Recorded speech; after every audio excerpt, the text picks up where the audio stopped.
Hello, I'm Bob Domine from Cape Porpoise, and today I'll be reading part 3 of a story that I call Pastor Liz. It's by Garrison Keillor.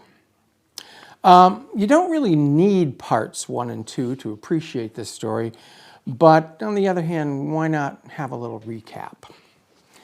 Well, somewhere along the way in his career, Garrison Keillor decided that his original pastor, Inkvist, had been at Lake Wobegon Lutheran for about as long as any Lutheran synod would allow, 30 years.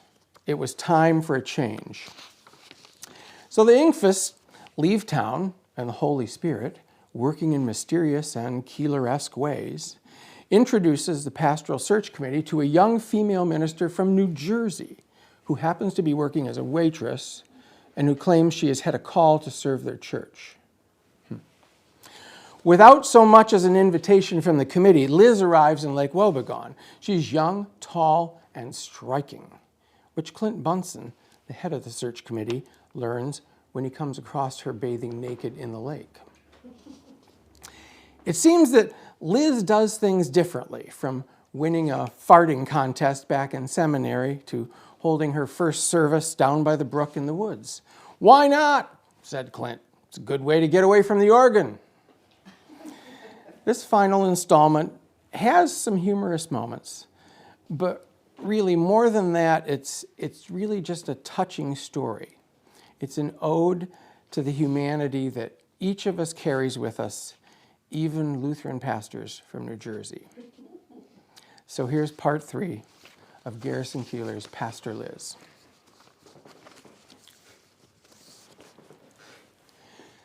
Liz came in to Bunsen Motors to get her car tuned up. She's going off on her post-Advent vacation.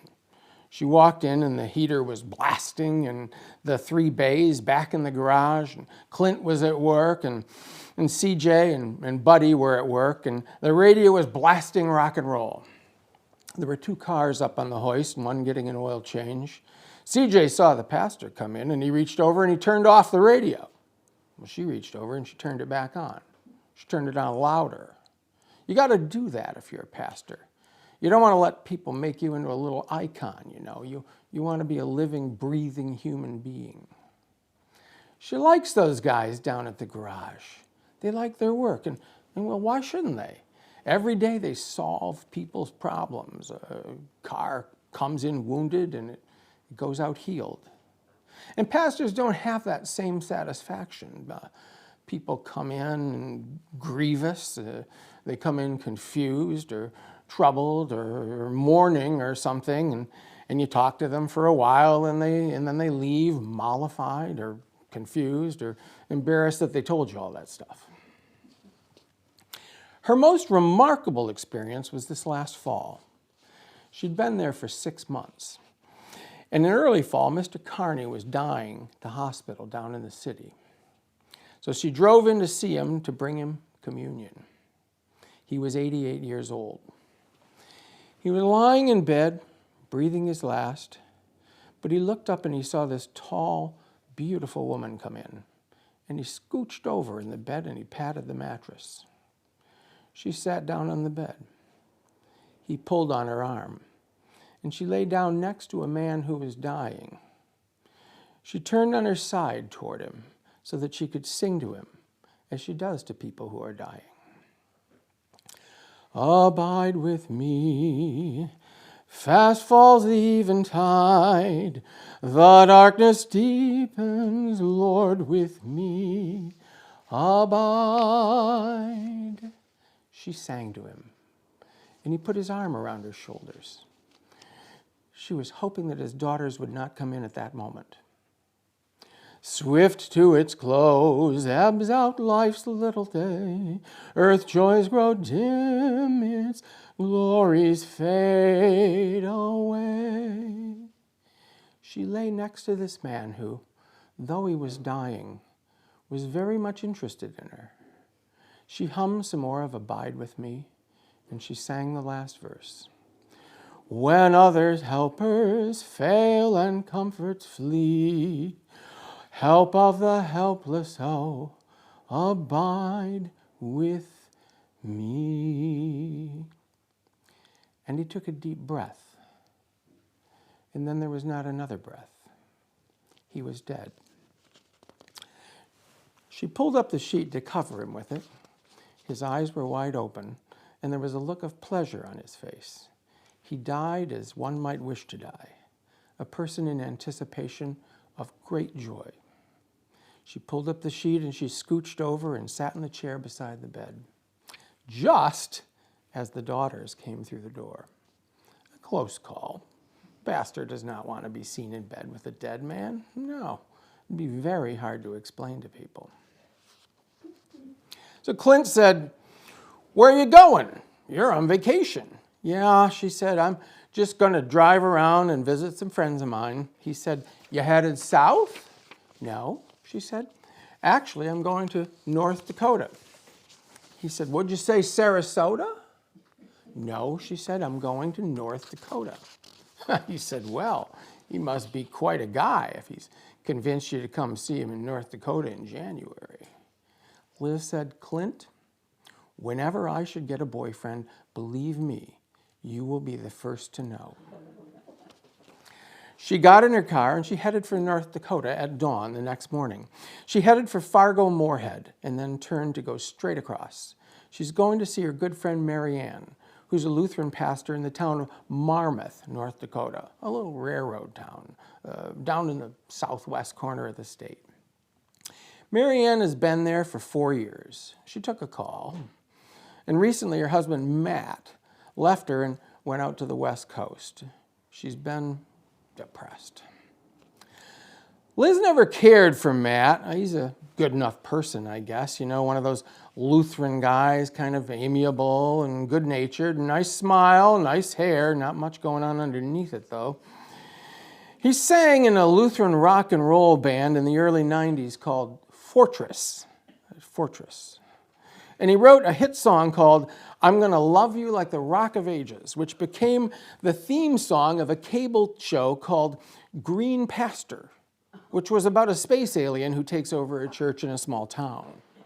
So he's gotten a little bit of money from that. Fortress was a different kind of a rock band. It was a Lutheran band, and they were famous for leaving hotel rooms cleaner than they had found them. They'd make the beds and they'd fold up the sheets and towels and they'd write thank you notes to the maids. Anyway, Mary Ann met Matt during his rock star days. They got married, and Matt left the band and said he would come with her out to Marmarth, North Dakota, and she accepted the call, and there they went. He thought the quiet would be good for him as a songwriter. But he got there, and all of that quiet helped him discover that he wasn't that good at writing songs. And that's a terrible thing to discover. So he left her, and he went out to Seattle.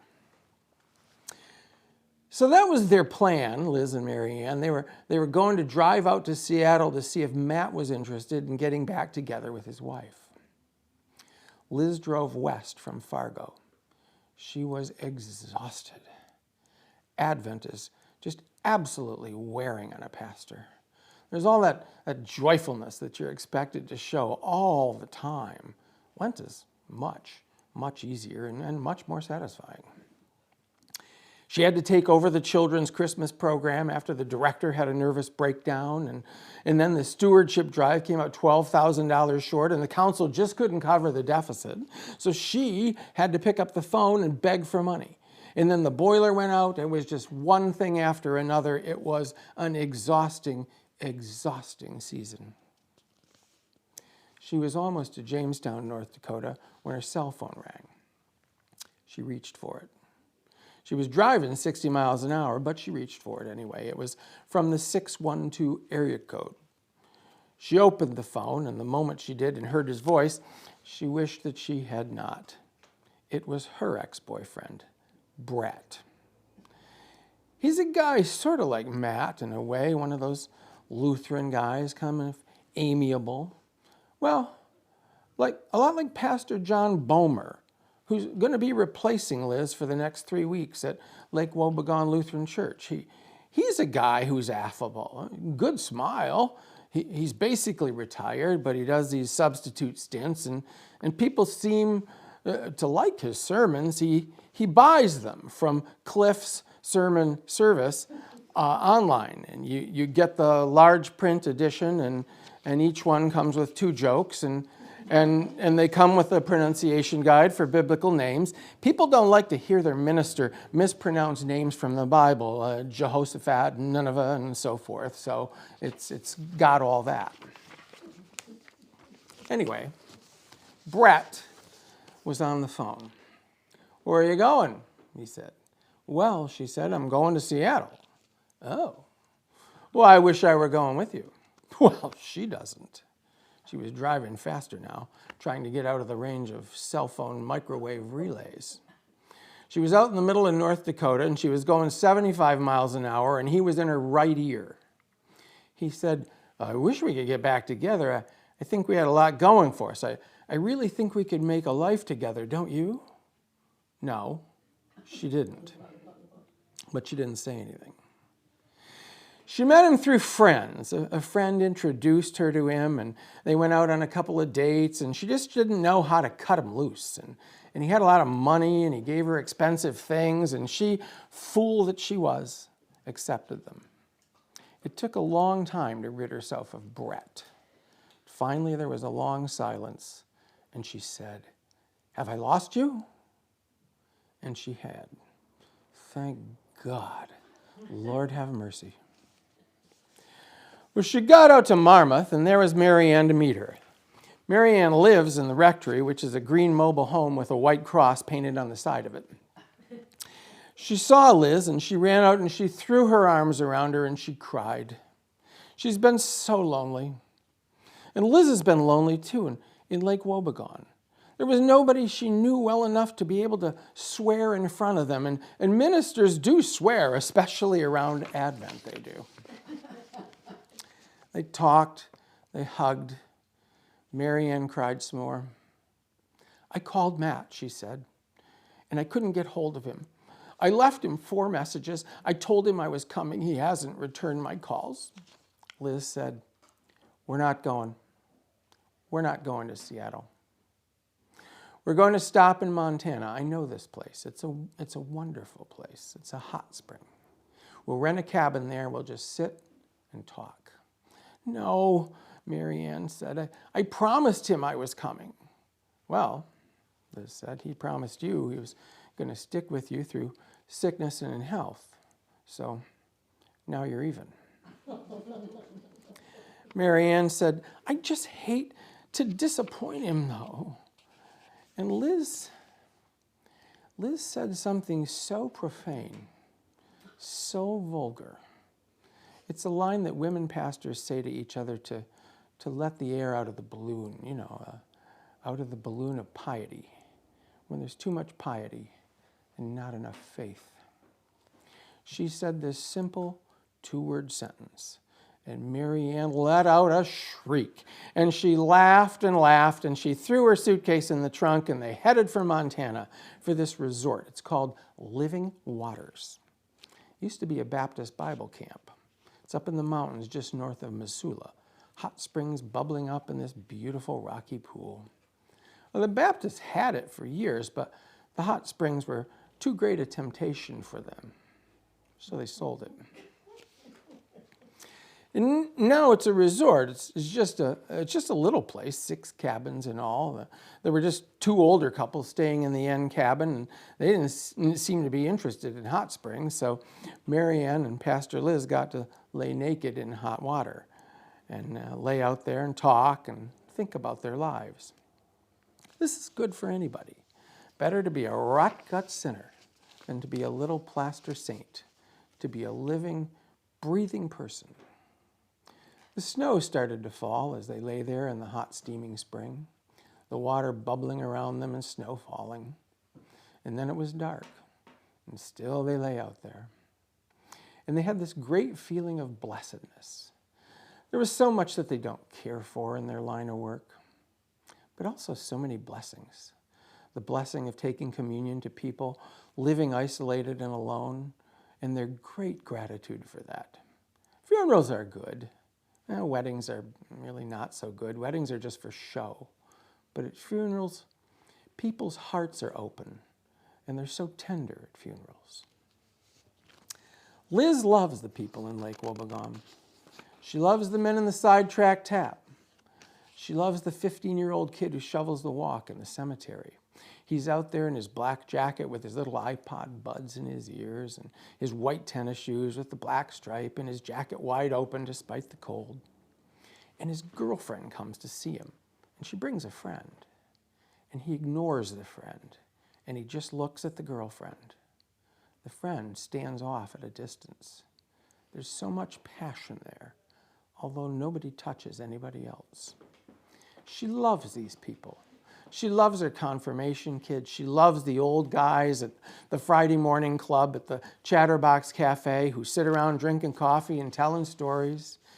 Oh, yeah, I remember him, Walt says. He was in love with the teacher, you know.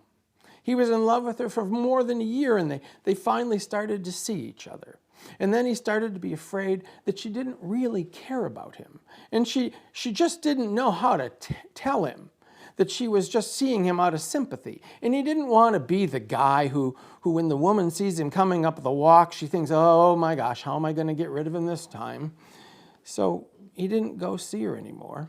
And she figured he wasn't interested. And she moved to Iowa. And she probably found somebody else. And so he just lived alone. And he died 5 years after that because bachelors have a lower life expectancy. You knew that, didn't you? Sure you did. And I think of him every spring when the crocuses come out, those purple crocuses in the Andersons' yard, because she used to live there. And he gave her those crocus bulbs. They lay out there, Mary Ann and Pastor Liz, naked women in the Lord's work, the snow coming down and the stars in the sky. Thank you for this good life, they thought. Thank you, thank you, thank you.